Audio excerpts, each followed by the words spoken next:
Hello, and thank you for joining us for the Pharmacy Cannabis Lecture Series. Each session is designed to deliver a small and in-depth dose of cannabis education. I'm Candace Hawes, and I want to thank all of our viewers and all of our customers from the Pottery, from the Pharmacy Santa Ana, Santa Barbara, and Berkeley for joining us today. In this session, we're going to discuss how cannabis products are formulated, something that I actually get asked quite a lot, so I'm really glad to have the speaker on with us today. Our speaker is Carolina Vazquez Mitchell, and she has a background in chemistry, biophysics, and food technology. And she's going to discuss with us how food science interacts with cannabis and how your favorite products are created. So I'm really excited to have our speaker with us today. Carolina is a Vazquez Mitchell, has a master's degree, and she's the Chief Scientific Officer of Ciencia Labs and the creator of Dreamt and LUCHADOR.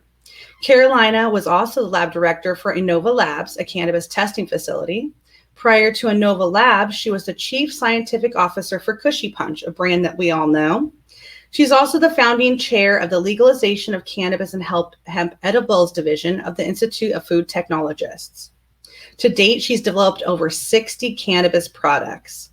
As a gifted academic with deep experience in developing regulatory standards of the cannabis industry, Carolina's areas of specialty include organic chemistry, biochemistry research, laboratory testing and operations, good manufacturing and laboratory practices, quality assurance, research and development for cannabis products, pharmaceuticals, foods, and beverages.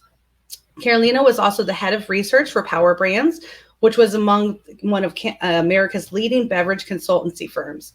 During her tenure there, she led more than 10 products for a broad spectrum of companies, including Taco Bell, Pepsi, Quaker, and Gatorade. And before that, she founded the consultancy firm Kitchem to support cannabis companies and form the formulation and process of development of cannabis edibles, supplements, foods, and beverages. Originally from Guadalajara, Carolina received her BS in chemistry, pharmacobiology, and a degree in industrial chemistry from the University of Guadalajara. After completing her chemistry PhD classwork at the University of Southern California, she decided to start her consultancy firm and left her PhD program early with a master's degree in chemistry. During her tenure researching at USC, she published 3 consecutive years and managed projects funded by the National Science Foundation. She has awarded over $1 million in grants, trained laboratory instructors, taught organic chemistry, biochemistry, and neurosciences. She's very accomplished. She has also been featured in Forbes magazine, MG, Golden State, Dope magazine, and was named one of the most outstanding women in cannabis in 2018, as well as being in Rolling Stone, Entrepreneur, on Cheddar TV, and many other publications and news sources. So I'm really excited to have you with us today. Thank you so much, Carolina. Thank you. Thank you for the introduction. I didn't know you were going to go all over that information. So... Yeah, well, it just sets the background for how much education and experience that you have. And I'm just really proud of you and what you've done as a woman in this cannabis industry. It's just really amazing. And so I just really wanted to let everybody know the full scope of everything that you've done. And so they can watch you as you continue in your career and all the great things that you're going to do. Yeah, well, thank you so much for the introduction. Well, yeah, as you said, I'm originally from Guadalajara. I was born and raised in Guadalajara, Mexico. I came here about 11 years ago. I was always interested in science. I wanted to be a genetist when I was 12 years old. And a genetist is a person, it's like a doctor that studied genes and how like they express in your body and how they can help you with some diseases or actually make some conditions worse. So that's what I wanted to do. But once I started to see other options, I got more interested in chemistry and pharmacology. So I started a special program in my high school. When I was 15, I started studying chemistry. So I didn't have normal classes like a normal teenager of like, I don't know, literature or theater or I don't know, or history. All my classes were focusing on chemistry. I have thermodynamics, physical chemistry. So all my background, all these classes in high school were focusing on chemistry and how to use chemistry in the industry. After that, I went in to get my bachelor's degree in pharmacology. So pharmacology is no pharmacy. Like a lot of people think that I'm a pharmacologist, so I'm the person that is behind like CBS giving you your medicine. No, I'm not that type of person.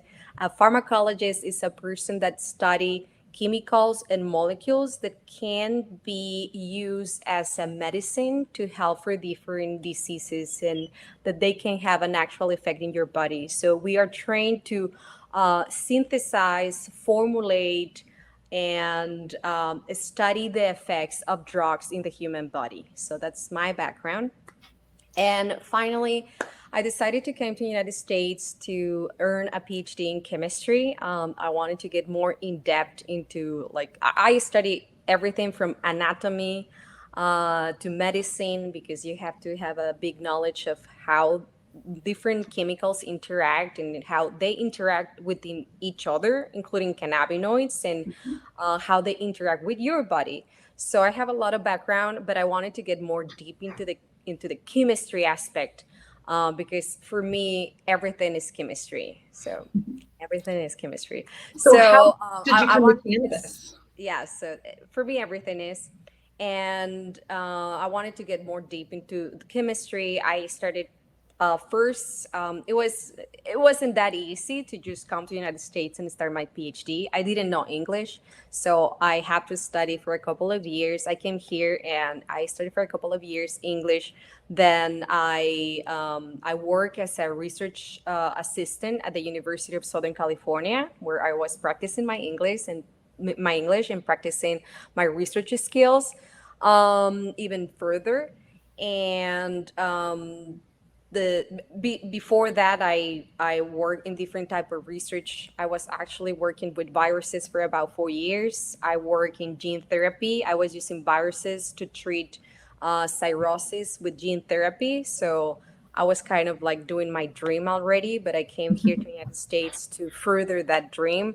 I was once I started my PhD, the PhD program, I was studying genes. Actually, my dream when I was 12 years old. So I was studying genes, but actually, I was studying a specific molecule that interact with DNA and RNA, and all biologists and physical chemists and chemists was very kind of it was a breakthrough in science that a specific molecule. And actually the researcher who started studying that molecule won the Nobel Prize in Wow. 2020. It's a woman. So she actually reviewed my research. So I was very proud of that. However, even though it was very excited for me, I it was only excited for me. Nobody else cared about my research. If I mentioned what I was studying, everybody didn't really care. They were like, okay, you're smart. And yeah, that sounds amazing, but I don't understand anything. So I couldn't explain to my mom or to friends what I was doing. And I wanted to use my knowledge to actually, I don't know, help people in real life. And I was always interested in, well, for my background in pharmacology, how to use molecules to help people.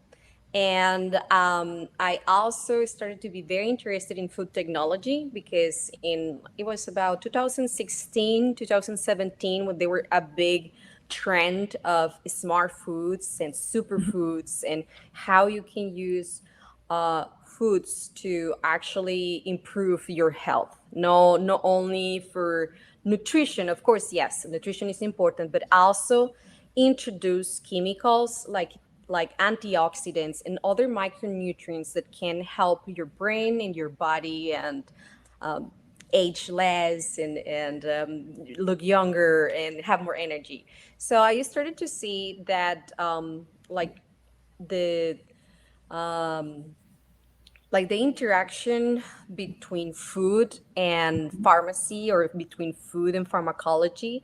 And I started helping, well, I helped different companies like Pepsi, Taco Bell, Dorito, and that was exciting. But it was still like just making a drink or making a new flavor of Doritos. So it was nothing like I really wanted to get into. But when I started my own company, KidChem, to consult for different startups, I met people that were doing foods with cannabis. So I was like, oh, that's amazing. I finally doing food with a drug in it that True. can actually have a very big effect on your brain and your body. And one of the problems that I saw when I started talking to these people is that their batches were not homogeneous. So I started helping them how to incorporate cannabinoids into their food. So every single product in their 1,000, 50,000, 100,000 units batch, every single product had exactly the same concentration of cannabinoids. So my knowledge on chemistry and extractions, because I work in distilleries and, we call it distillate, THC distillate. So we do extract and purify cannabinoids via distillation. So at 16 years old, I was already working in distillation facilities. I distilled and extracted my first terpene when I was 16.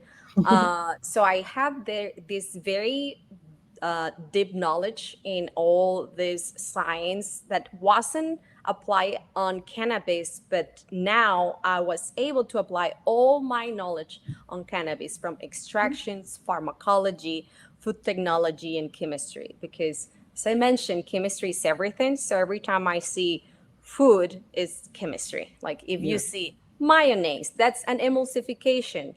If you see coffee, that's a nanoemulsification. So if you see gelatin, that's a hydrogel that traps the molecules of cannabinoids inside of the gelatin. So that's why we can make gummies with cannabinoids. So everything is chemistry for me. And I was very excited about make things that are fun, that are smart, and that can help people, even if you want to just party or sleep or relieve your pain. So, as you mentioned, I work for different companies. I work for Kishi Punch. I was the lab director of a cannabis testing lab. So I had all this experience working from everything from extraction to manufacturing, testing, and quality, and everything around cannabis. And that's kind of when I decided that it was time to start my own company. And that's how I started Ciencia Labs with our first brand, which is dreamt, focusing on sleep. I actually have my T-shirt if you guys haven't seen it. So we created dreamt. Why? Well, I had insomnia for about 10 years. Well, 8 years actually, for about 8 years until I started using cannabis.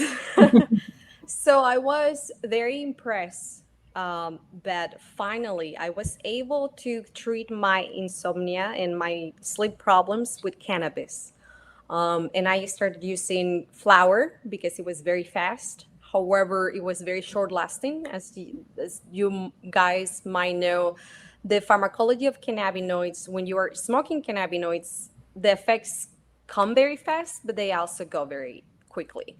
In about 10 minutes, you can feel the full effects, but in about 2 hours, you're like, nothing happened. Yeah. So that was good because it made me fall asleep fast, but that was bad because I had to smoke several times during the night in order to have 8 hours of sleep. So I didn't want it to become a pothead at night. I mean, I was like, I want to enjoy cannabis, but I don't want to be waking up every 3 hours and smoking again and smoking again. And sometimes it was already like almost time to wake up, and by accident I smoked. So it was time to go to school. I was in a PhD program, and I couldn't just go high to school, right? So it was a big problem. And when I started working in cannabis, I wanted to solve that problem, and I started to do a lot of research on how first why cannabis is that short lasting, and if we can do something about it. I started using edibles as well,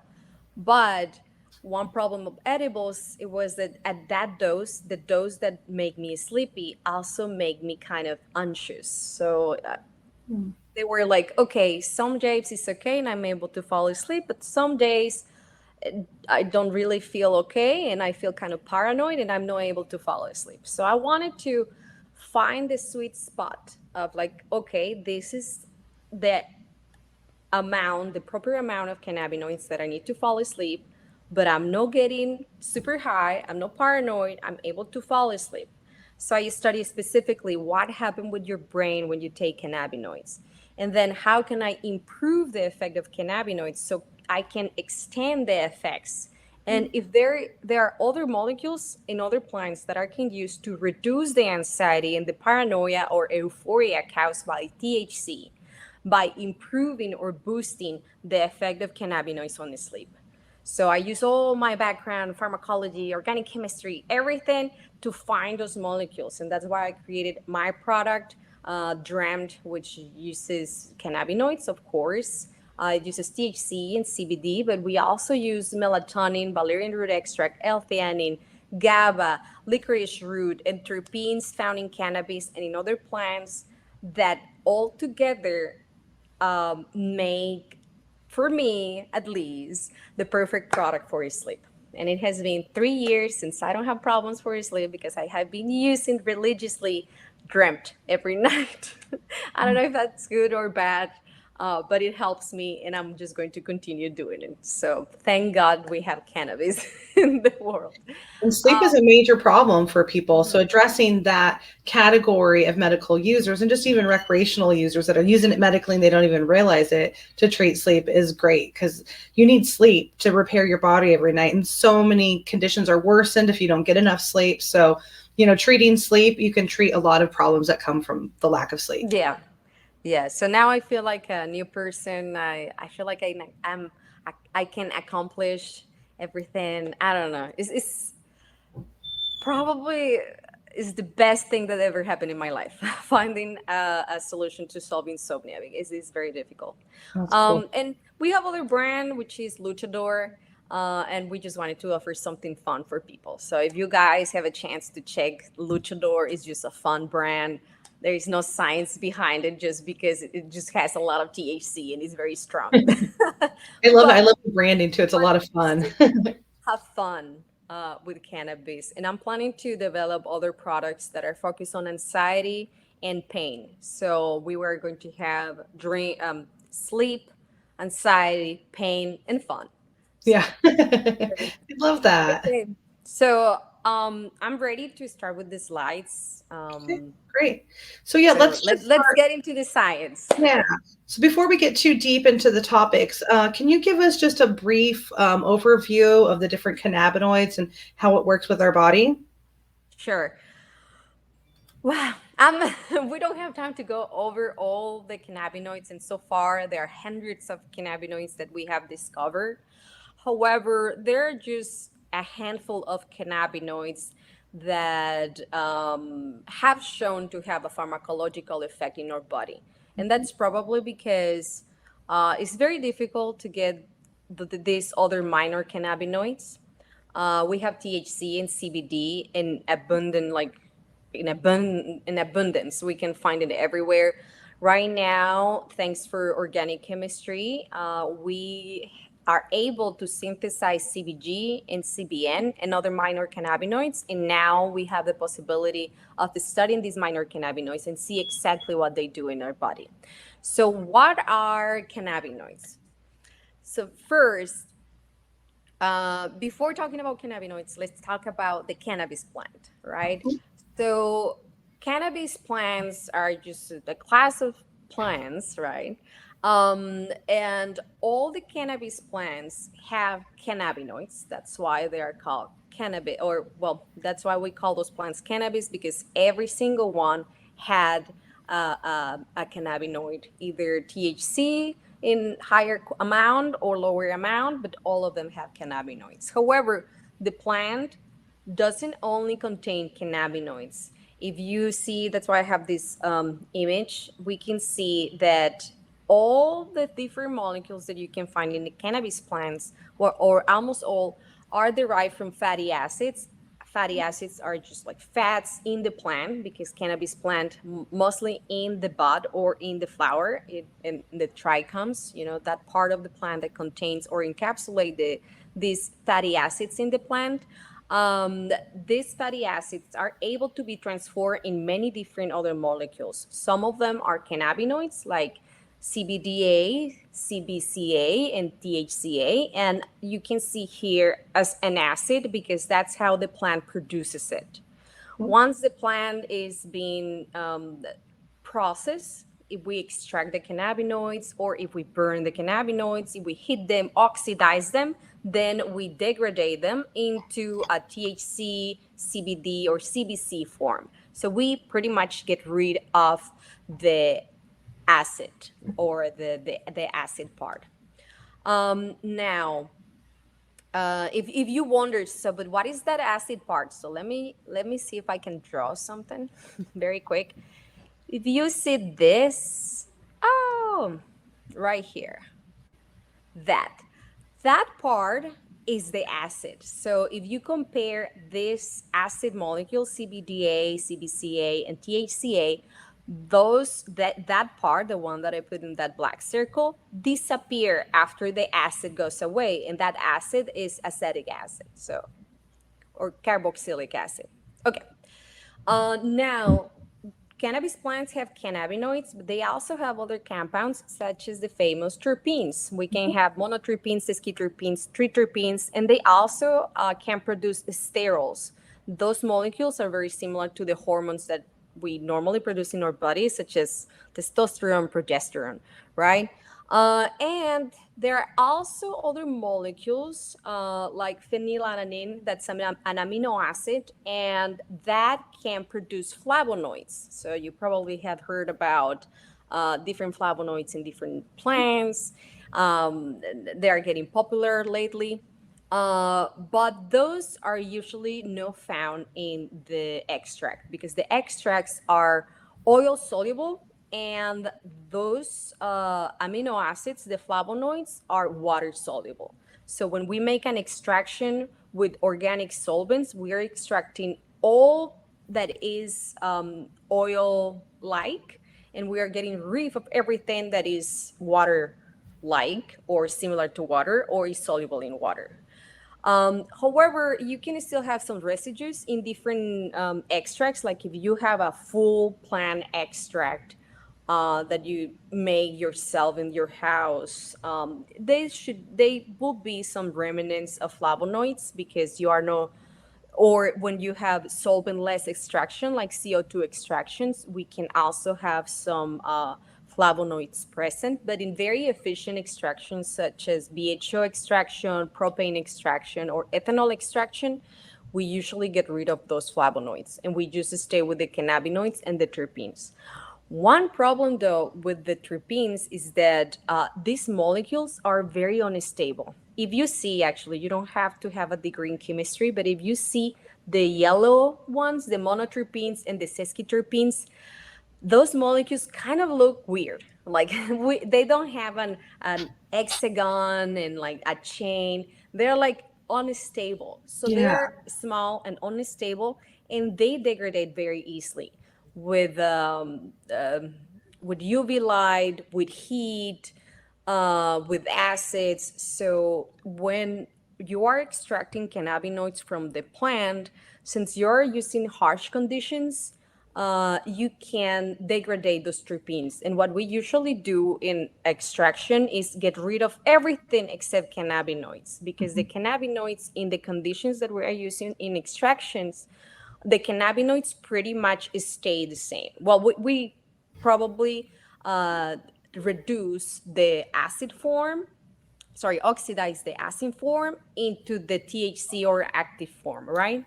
But the rest of the ingredients, the rest of the terpenes that get too degraded, they have off flavors, they become other terpenes that you don't want. So we usually, depending on your conditions, you extract the cannabinoids and get rid of the rest. There are other type of extractions like cold press extraction where the terpenes stay almost intact. So that's how you can make sauces or terpene-rich extracts, right? But if you use a very efficient extraction, such as butane extraction, propane extraction, or CO2 extraction, usually we get rid of those terpenes because they get degraded. Um, Now, if we go to the next slide, here. Okay. Now, so this is, don't get overwhelmed with this slide. This is a very nice slide, very informative, and is about the endocannabinoid system and endocannabinoids and phytocannabinoids. So it's very simple. Endocannabinoids mean that they have been made inside of your body. And phytocannabinoids comes from phyto, which is like plant. So that means that phytocannabinoids come from plant, but both are cannabinoids. So what happened was, like, we have been using cannabis for thousands of years, and people, researchers, and everybody noticed that you get a pharmacological effect from cannabis. So scientists started to do research and figure out, okay, what is it in cannabis plant that had that specific effect? And then discovered THC. They purified it and they tried, and they were like, okay, this is the compound that make you high. So after that, they were like, okay, let's see what happened in your body when you are using this extract, this cannabinoid. What exactly happened? So when they started studying that, they discovered that we have a receptor that match that compound. So you can see here what it says CB1 receptor, and you see that it has the THC inside. So that means that this molecule that is in the membrane of cells in your body, mostly neurons, this receptor has a cavity that match perfectly the molecule of THC, right? And if you discover that, if you observe that you have a receptor for THC in your body, that means that you have molecules in your body that match that receptor. And then they went and looked into what were those molecules, and then discovered the anandamide, and also the 2 or arachidonic acid. I don't remember how to pronounce it. It's a very long name, but let's call it 2AG. Yeah. So those two, one binds to CB1 receptor, and the other one binds to CB2 receptor. So that's what they observed. They're like, okay, so then we have cannabinoids in our body, and we call those endocannabinoids, and we have cannabinoids coming from plants, and we call those phytocannabinoids. Now, if you see the other part of the slide, we have the kind of a summary of the endocannabinoid system. And it just mentioned how these two receptors, we have other receptors, but these two receptors, CB1 receptor 1 and, sorry, CB1 or endocannabinoid receptor 1 and CB2 or endocannabinoid receptor 2, those receptors are in different part of our body. But just so you remember, CB1 receptor is mostly found in your nervous system, in your brain and on your nerves, but also in your body, but mostly only in the nervous system. And the CB2 receptor is found in some organs in your immune system. So that's kind of like why and how some cannabinoids produce some effects and other cannabinoids produce other effects. So what happened, and I was trying to make here a very clear image. You see the CB1 receptor and you see CBD molecule, right? And you see that it's a circle, but the cavity on the receptor is a square. So there's no way you can fit the circle in the square, right? So what happened? How come we actually have an effect from CBD, even though it doesn't matches the receptor? Well, in pharmacology, we have different types of molecules, and some of them we call them analogs. antagonist and agonist and blah, blah, blah. We have many terms. But there are molecules that they bind perfectly to the receptor and activate the receptor. That will be THC. That's an agonist. That's a positive agonist. But then we have another molecule that we call it allosteric agonist. And an allosteric agonist means that it doesn't bind perfectly to the receptor. It binds somewhere else, or it modifies the binding of the receptor with another compound. So that's what CBD does. And that's why we have an entourage effect or entourage effect of THC and CBD. Because what happened is CBD binds to the receptor, but then you put CBD in the picture and the CBD modifies the interaction. And some authors said it makes it stronger. Other authors, other research mostly says that it lowers the anxiety or euphoric effects of THC and gives you a more sedative effect. But that's actually what happened. Even though CBD is not binding perfectly to the CB1 receptor, it is modifying the effect of THC on the receptor. And now if you see in the other receptor, the CB2 receptor, I have CBN. So maybe a lot of people are excited about CBN. And CBN actually binds to the CB2 receptor. And it binds so strongly that it doesn't really bind to the CB1 receptor because it's a perfect match for the CB2 receptor. And that will give an answer of why. I know a lot of companies and a lot of people said CBN is a magic solution for sleep. But unfortunately, CBN doesn't, as we mentioned before, the CB1 receptor is in your nervous system, mostly in your brain.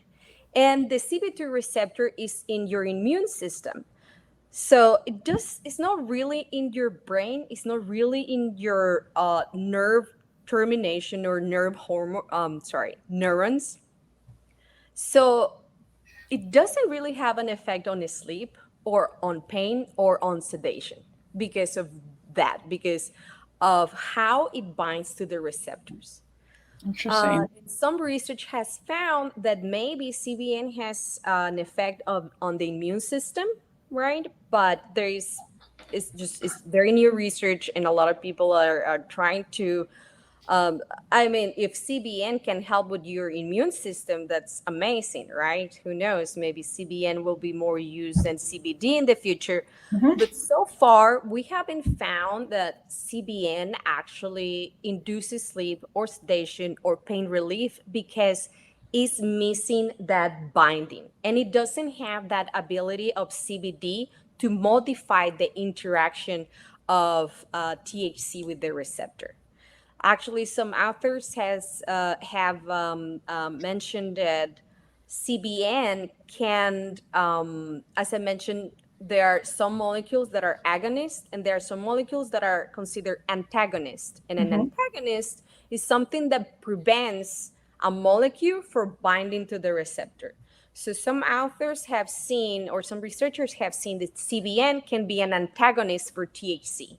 So it can prevent THC from binding to the receptor. So that's, but I'm just telling you the research that I have seen so far. That's very, very interesting because it does seem like a lot of companies nowadays are relying on CBN to be this magic cannabinoid that combined with THC can help increase sleep. And, while some people report that it does, that can be, a little bit of the mind playing, tricks on you. But some people have found like just using CBN by itself that they don't have any effects at all from the CBN just by itself. So I like that you brought that up. That's really interesting because like you said, CBN is becoming more and more popular in the market. So I'm glad that you really explained that. And that was such a great overview of the cannabinoid system. Yeah, probably I went too far. It was great. No, it was wonderful. It was a great basis for us. So kind of moving on into like food science, like what is food science and why is it important for brands that want to form a product to actually think about food science and not just like, like throw as much THC as they can into a product and call it a day? So let me Oh, let me mention something. Yeah. Organic chemistry. Yeah. Um, so before we start into the technology, nanotechnology, and all of that, um, you mentioned the different cannabinoids, and it was very hard, for example, to get CBN or CBG or other cannabinoids. But thanks for organic synthesis and organic chemistry in general, we're able to take one cannabinoid, like if you see in the first slide, uh, everything came from this molecule called olive olivitholic acid, the OLA. You get the CBGA, right? So, and from CBG you can produce the other cannabinoids, Mhm. right? Except CBN. CBN is not considered a phytocannabinoid. It cannot be created in the plant. It's created afterwards. So CBN is not considered a phytocannabinoid, even though it's a cannabinoid, but it requires an extra step of organic synthesis. Yep. So now, It's thanks true. for organic synthesis, we're able to grab one cannabinoid and transform it into something else. There are companies that are using CBD and transforming CBD into THC. And if you see the two molecules, if you see CBDA, and THCA, well, maybe it look different from you, for you, but it's actually pretty similar. If you really see, the only difference is here. Let me see if I can draw something better this time. Okay, if you see this part, there you go. Okay, this part, there is a OH right there. And here, there is an O right there. So what happens is you get rid of the H pretty much on the CBD, and there is, and then because you have the oxygen and you have the hydrogen, Mhm. and you have carbon, oxygen, hydrogen. When you get rid of the hydrogen, the oxygen binds to another carbon and is able to close the ring. So if you see from CBD, we can get rid of that hydrogen. This oxygen binds to another carbon and closes the ring right here. Well, that's organic synthesis. Or you can also break that bond in that ring where you have the oxygen on the THC, break that bond, and you can create CBD.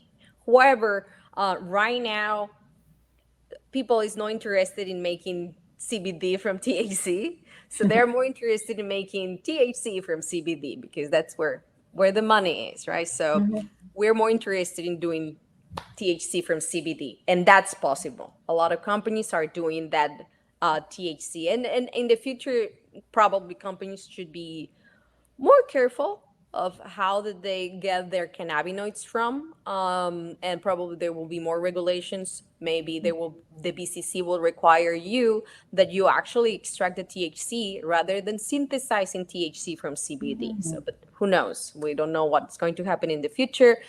But as a chemist, I get very excited for all this technology and creating these new, well, not new cannabinoids, but creating cannabinoids that before we couldn't use because we didn't have them.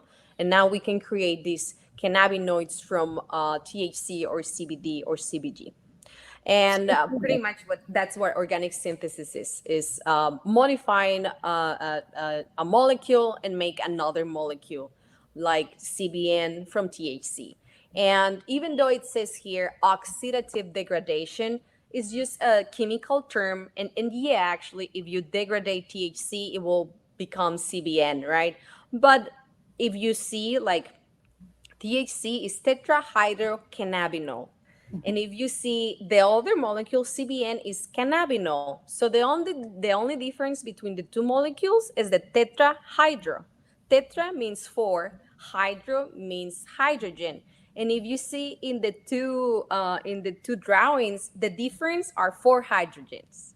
So that's why one is called tetrahydro for hydrogen cannabinoid, and the other one is just, sorry, cannabinol, and the other one is just cannabinol because it's That's missing so those cool. four hydrogens. Yeah, that's so cool. I mean, I knew this, but I didn't really understand it in that way. So I'm so glad that you pointed that out, because that's like basic high school science stuff that we Yeah, never really even thought about. pretty much. So That's cool. why I really like this image, because you can clearly see those pink hydrogens are lost in Hmm. the cannabinol. So, and we can achieve that reaction through UV light. So that's why if you leave flower for too long exposed to the sun, it will degrade and it will become CBN, or with high heat, or with mechanical stress, but that's going to be probably more difficult.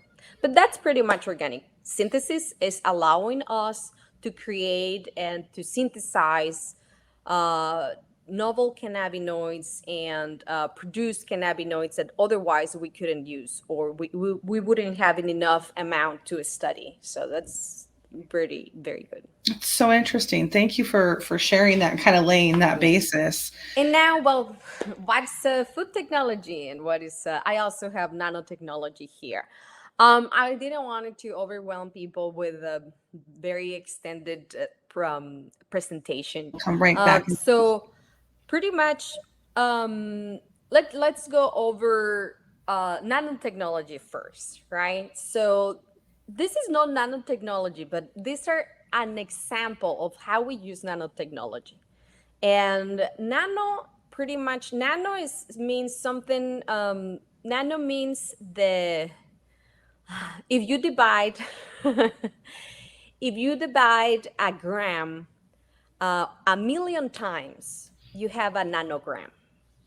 So a nano is just a very very small part of something, and nanotechnology is just a pretty small technology. So if you want to see it that way.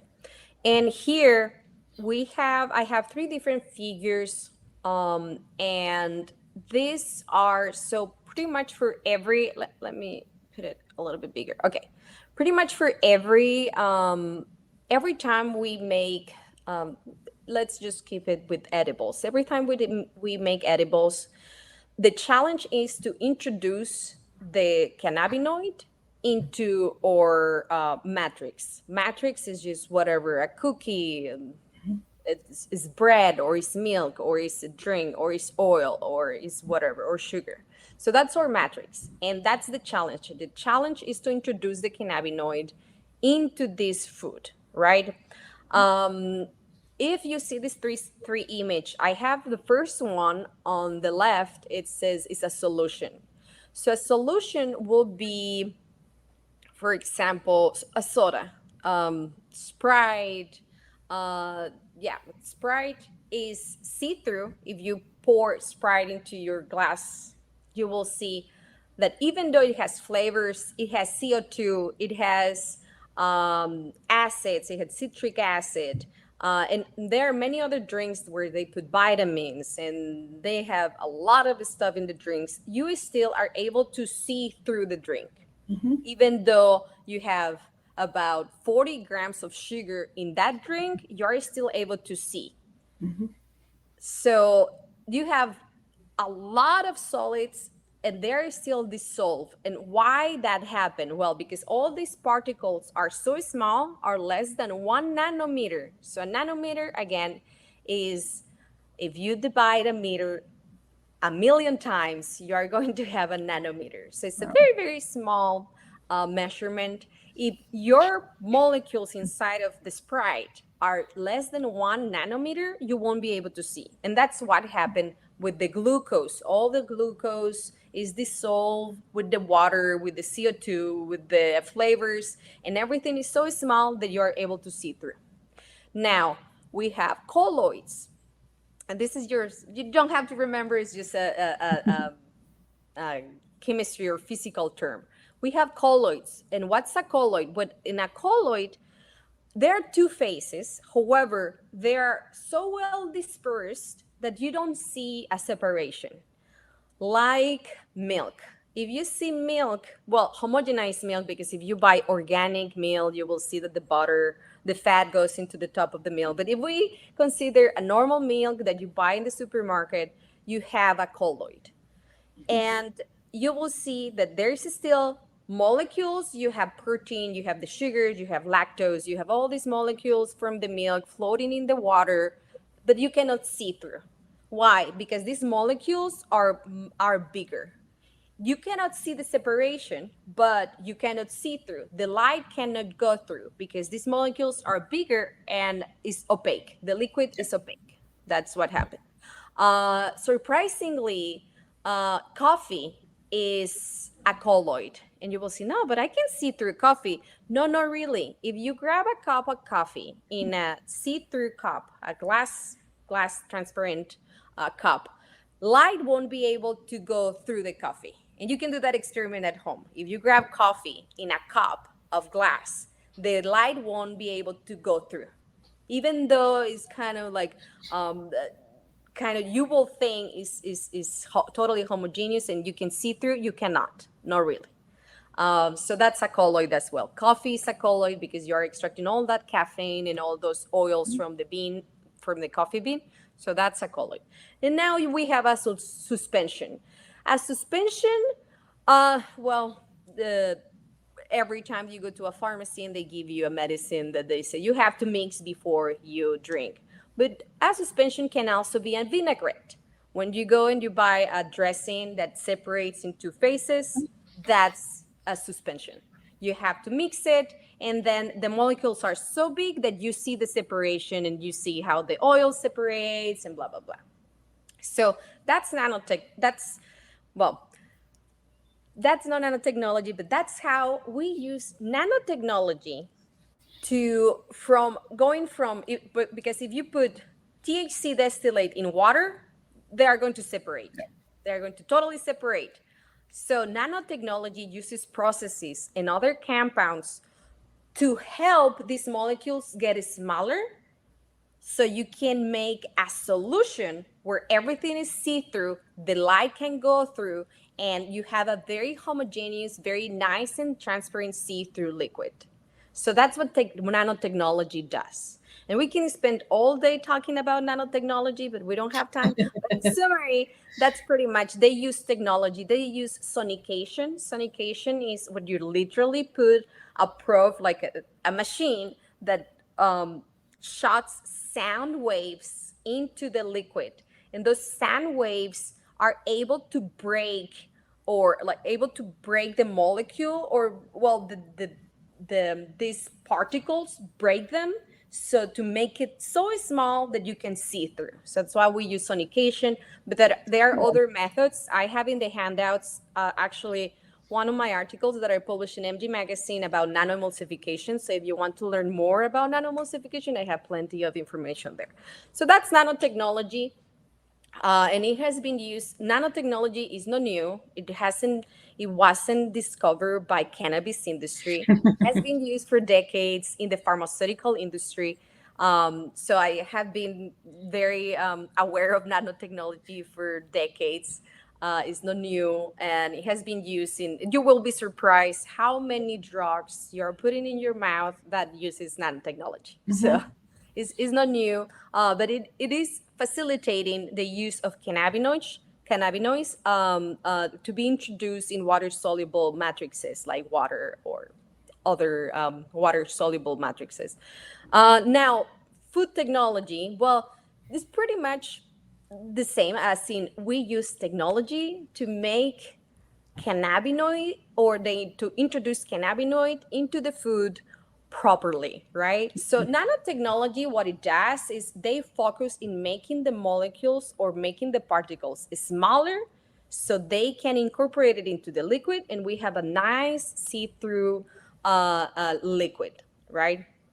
Now, food technology, without using nanotechnology, we are still able to introduce these oil-soluble compounds like cannabinoids into water-soluble matrices. And we can use 3 different processes.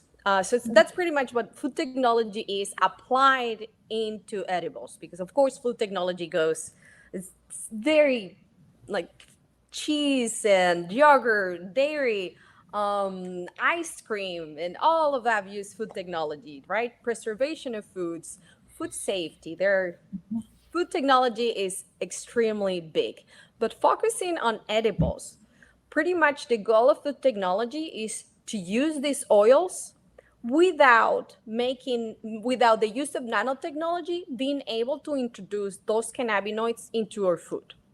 And we have three different main methods. One is electrostatic stabilization. It sounds kind of weird, but pretty much is we use salts, we use chemicals into our products to being able to.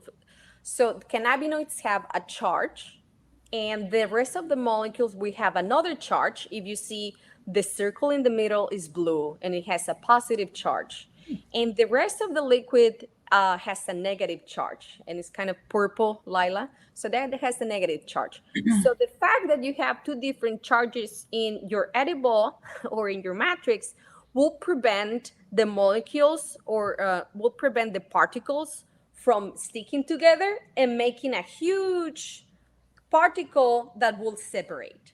So pretty much we are like, by magnetic electrostatic forces, we are keeping negative charges and positive. We are keeping molecules by having a negative and positive charge. And so we prevent the particles from sticking together and making a suspension or the liquid separating. Otherwise, you're going to have a gummy where the oil is on the top, or you're going to have a brownie with pieces of big thick pieces of oil, sticky oil. So what we do is we use salts and different compounds into our edibles. The other method that we use is the steric stabilization. And I know it sounds complicated, but pretty much is using emulsifiers. If you a very like if you want to know about an emulsifier, soap is an emulsifier. So soap uses a bunch of older compounds, but it uses also emulsifiers. And what it does is it will, once you put, for example, your clothes in the water and you put soap, right? The soap will kind of, I don't know if you see, you have those yellow particles in the drawing, and then they look like they have hands, or like they have those, they look like little spiders, right? So the legs of the spiders are kind of molecules from the emulsifier that make the particle not able to touch other particles. So that's what it does. The emulsifier gets and attaches to the particle, so the particle doesn't attach to another particle and separates. So that's what soap does. The soap gets around the dirt of your clothes, so the dirt doesn't stick together. So it kind of maintains, separates any cell in the water, is able to take all the dirt out of your clothes. Cool. So that's kind of what it is. It's a more complicated process, but I wanted to take an example. If you want to know a common emulsifier, egg yolk is a common emulsifier. That's why you use it in cakes. That's why you put the sugar and butter and oil and flour, and then you put egg yolk, and everything is able to homogenize, because the egg yolk has a I don't remember the number of the emulsifier. Lecithin has lecithin. It's not, soy has lecithin soy, but the egg yolk also has some type of lecithin, and that helps you to emulsify things. And in cannabis, actually, we don't use egg. Well, maybe some people use this, but we use lecithin, soy lecithin, for example. And finally, we have the network of polymers, or mechanical depletion stabilization. So it sounds complicated again in the last picture, but that's a gummy. That's it. So what it happens is you have your particles, which is the CBD, THC, all your cannabinoids, and you put sugars on it.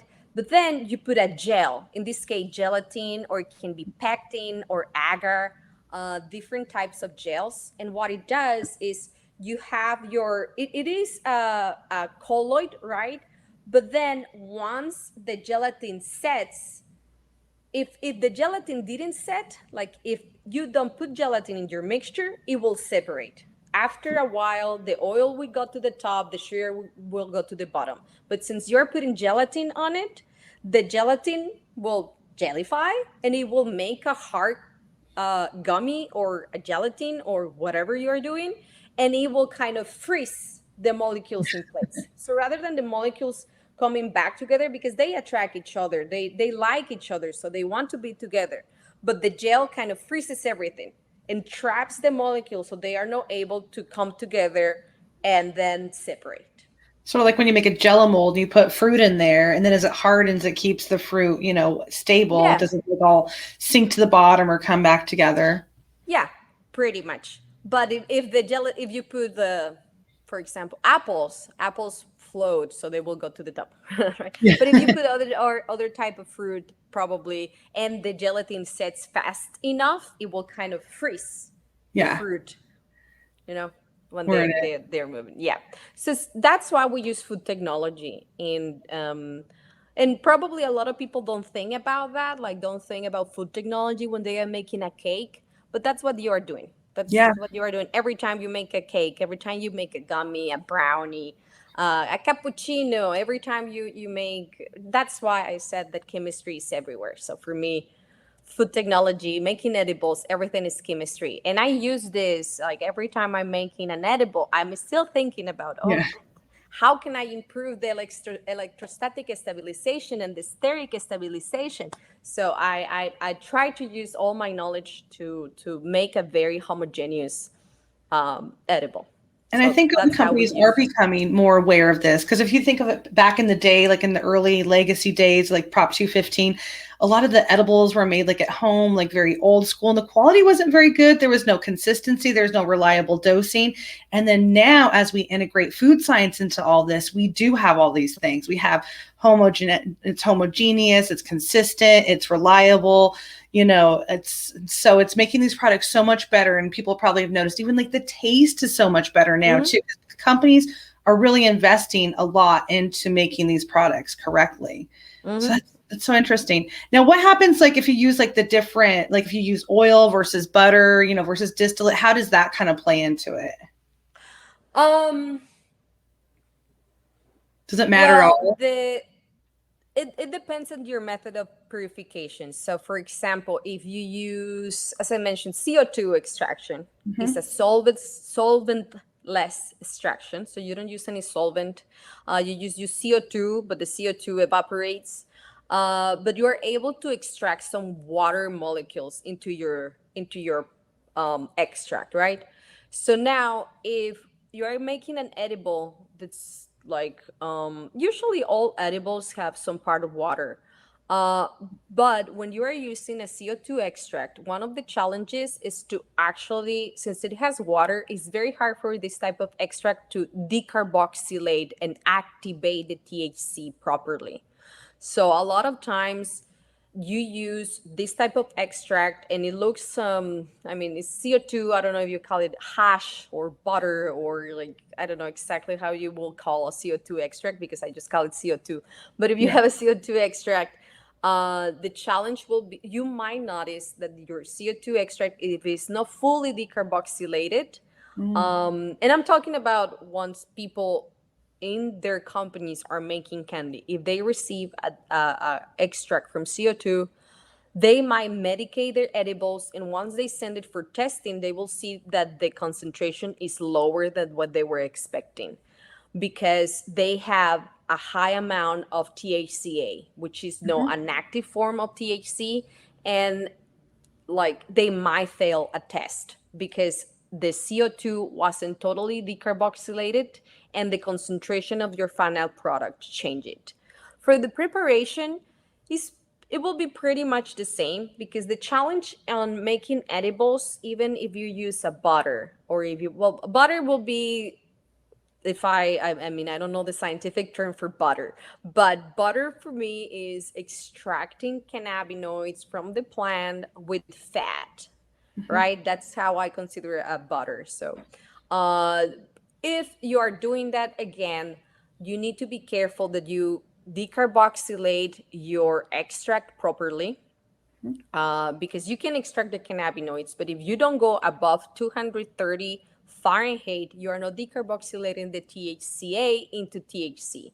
And then once you are eating that edible, you will notice that it's not as strong. Why? Because you didn't activate the THCA into THC.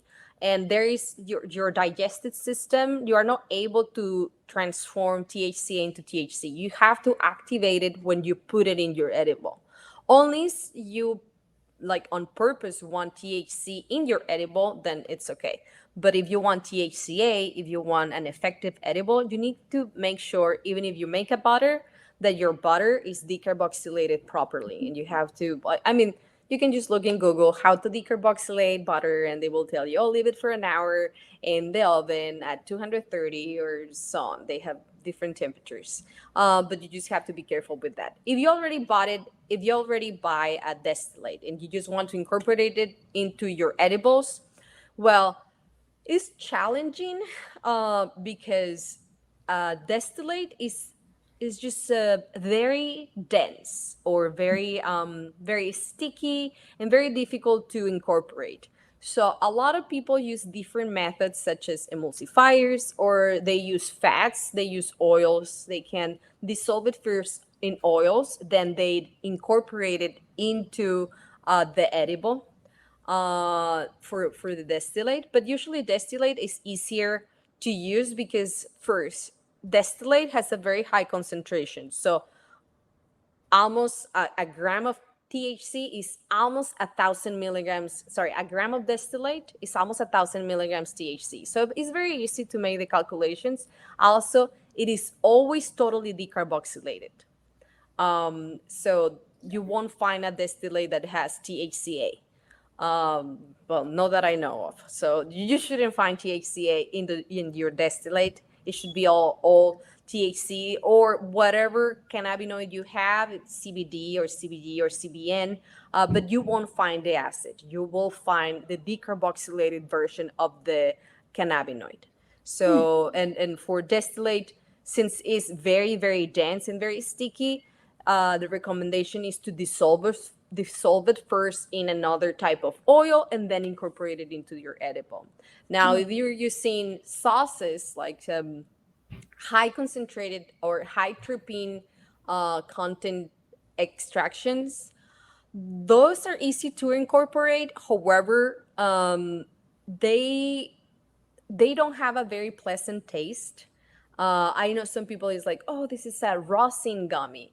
Uh, I mean, yeah, okay, it's okay if they want to taste the terpenes, but the problem is that the terpenes, as I mentioned, the terpenes are very delicate. They oxidize, and a gummy, for example, if you want to make a gummy that doesn't go bad, that doesn't form mold, that is just an stable gummy, it has to have a specific pH.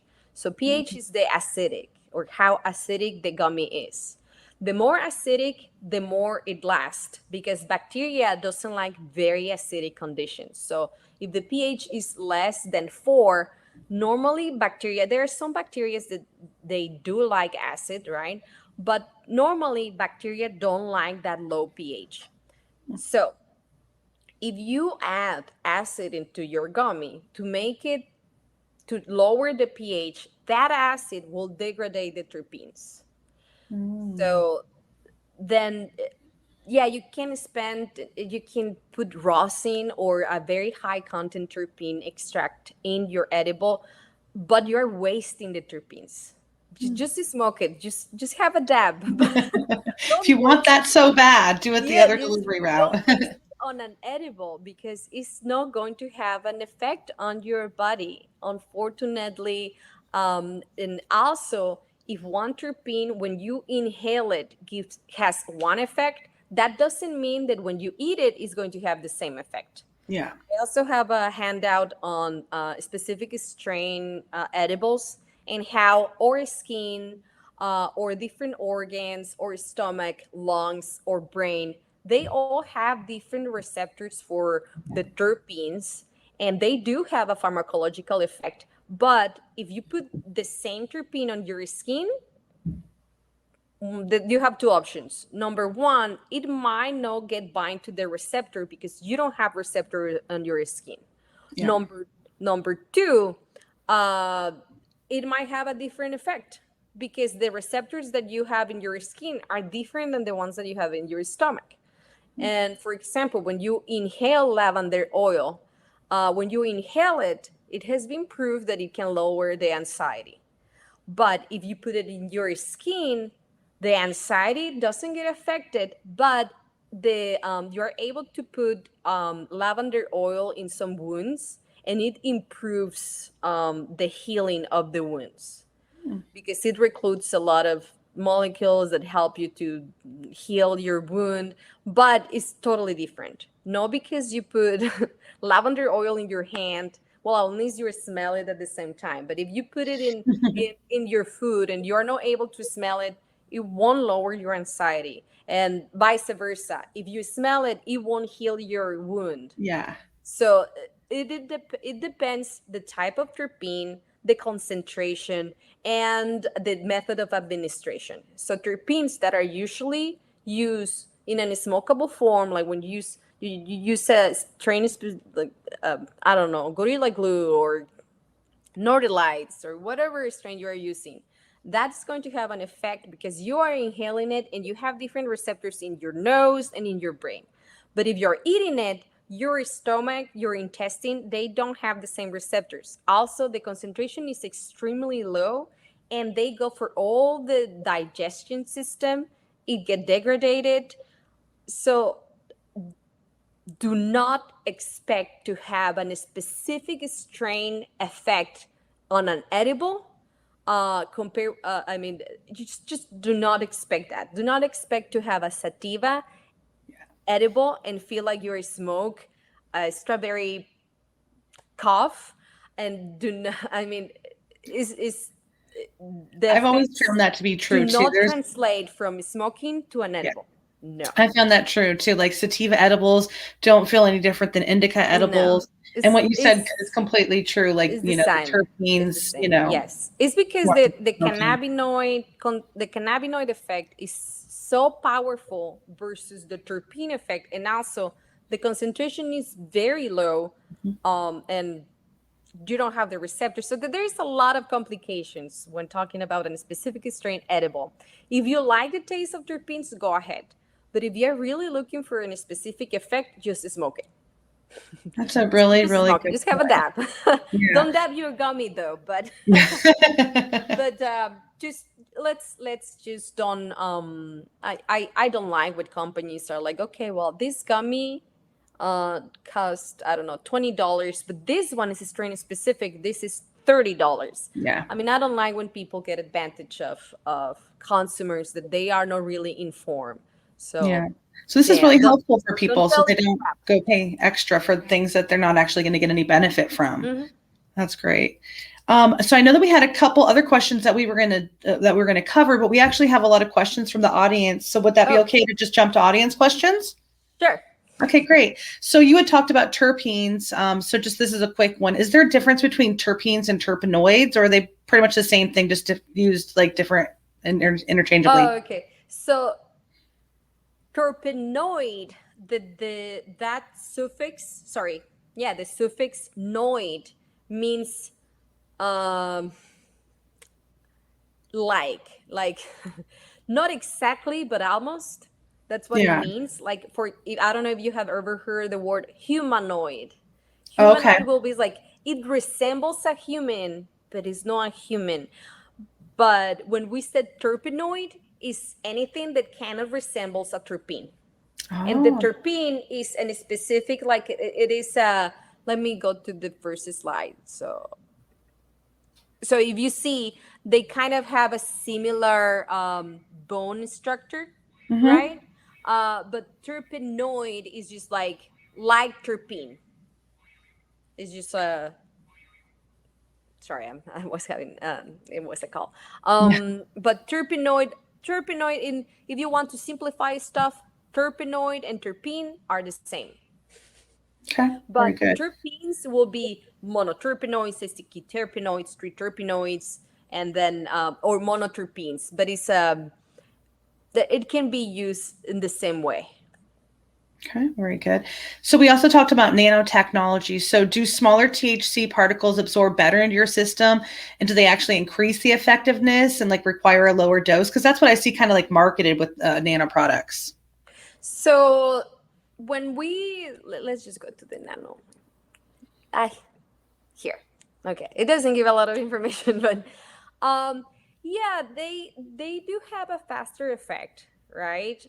However, so when you're taking a normal edible, when you're taking THC, so the main difference between a normal edible and a nano edible, first is, well, it is nano emulsified, so the particles of the THC are smaller, right? And they're able to be solubilized in water much easier than an oil, right? You won't be able to emulsify an oil, but you are able to emulsify a nano emulsified THC, right? So that's why some companies sell like tinctures, nano emulsified tinctures that you can put in your drinks, blah blah blah. So yeah, they do get absorbed faster, but there's a huge difference between a normal edible and a nano edible. The normal edible contains THC. That THC goes into your stomach, and then from your stomach, it goes into your liver, and it gets metabolized into 11-hydroxy THC. And 11-hydroxy THC is a molecule that is able to travel through the brain barrier very fast, and it gets into your brain very fast, and it has an strong effect. That's why some people are like, I can smoke all day, but I won't take an edible. Yeah. Because that molecule just feels different. Mm-hmm. Because what you are feeling is 11-hydroxy THC. You are not feeling THC. Yep. When you are eating edibles with nano emulsified THC, you are feeling the THC. You are not feeling the 11-hydroxy THC.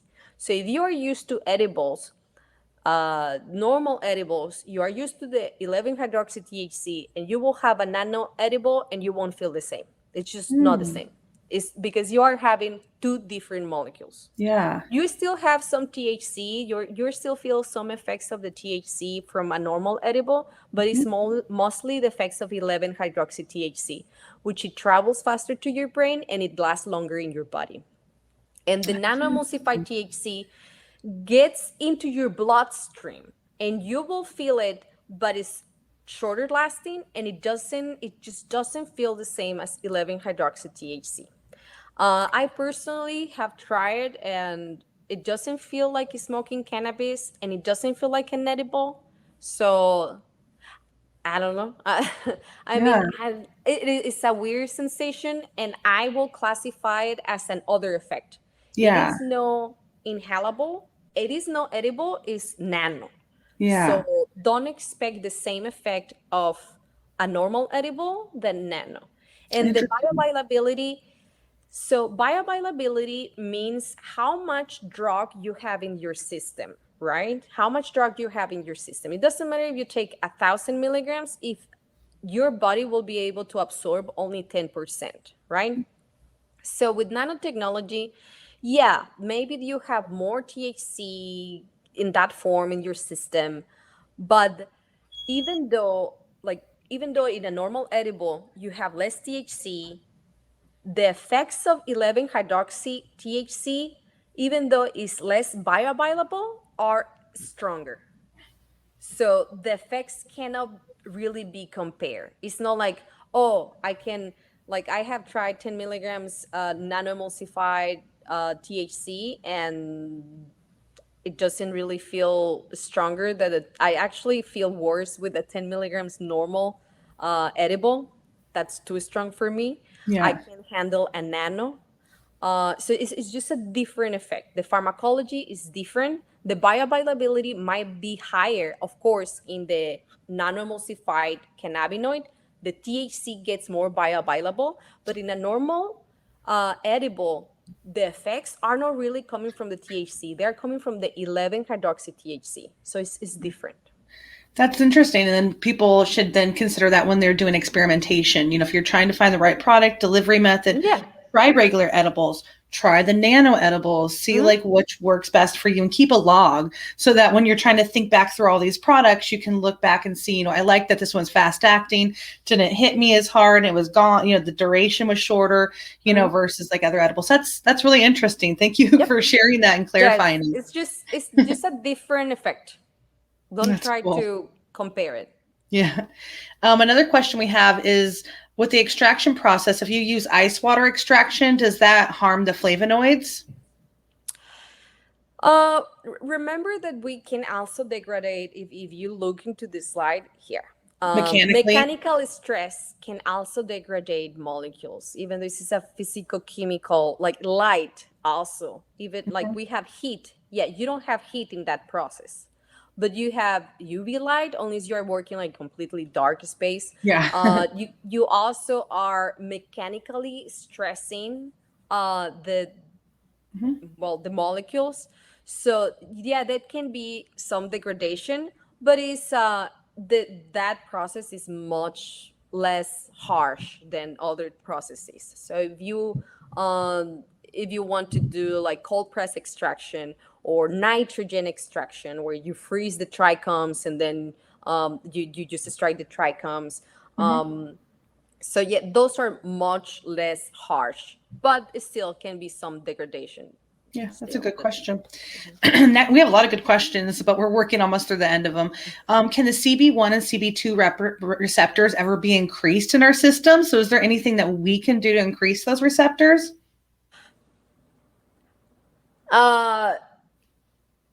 So the only that's a good question, huh? I've never been asked that before. The only time I've heard that you can actually you don't really increase the receptors. What you do is you increase the sensitivity of your receptors to a molecule. And so, for example, people with diabetes, remember you you lower the sensitivity of some receptors that are that detect insulin, right? So that's why they say you have an insulin resistant or your insulin resistance, because your receptors are not detecting insulin as well, right? So you can decrease the sensitivity of your receptors or increase the sensitivity of your receptors. For example, oxytocin, which is the hormone of love, and also moms produce oxytocin when they have babies. So something that I heard, or not heard, sorry, something that I read is when dads, because they don't naturally produce oxytocin as much as women, when dads are in a lot of contact with the babies, they're able, something weird happened with their receptors, that they are able to detect oxytocin, or like to have a reaction to oxytocin better than dads that don't take care of their babies. Interesting. So you're able to increase the sensitivity of the receptors, but I haven't really heard that you can increase the number of receptors in your system, but you can increase the sensitivity or reduce the sensitivity of your receptors. Nice. Well, that's a really good answer to that question I never heard before. Well, thank you so much for being with us. This has just been a wonderful presentation. I've learned so much. So many things have been like explained in a better way that it's a lot more clear, and I'll be able to regurgitate this information to more people. So I really enjoyed this. So thank you for being with us and being our speaker today. No, thank you for the invitation. I really love talking to people about science. That's what I do. I also want to thank all of our guests for being with us today and submitting your great questions. I also want to thank your team, Carolina, at Ciencia Labs, Luchador, and Dreamt for helping to make this presentation possible. I hope that through this presentation that we were able to share some information that will help all of our audience members become better informed cannabis consumers, and I can guarantee that, and that the information that we shared will help you guys find relief. So until next time, definitely read the presentations, follow Carolina and all the wonderful things she's doing, and stay safe and stay well. Until next time. Yes. Bye-bye, everybody. Thank you. Thank you.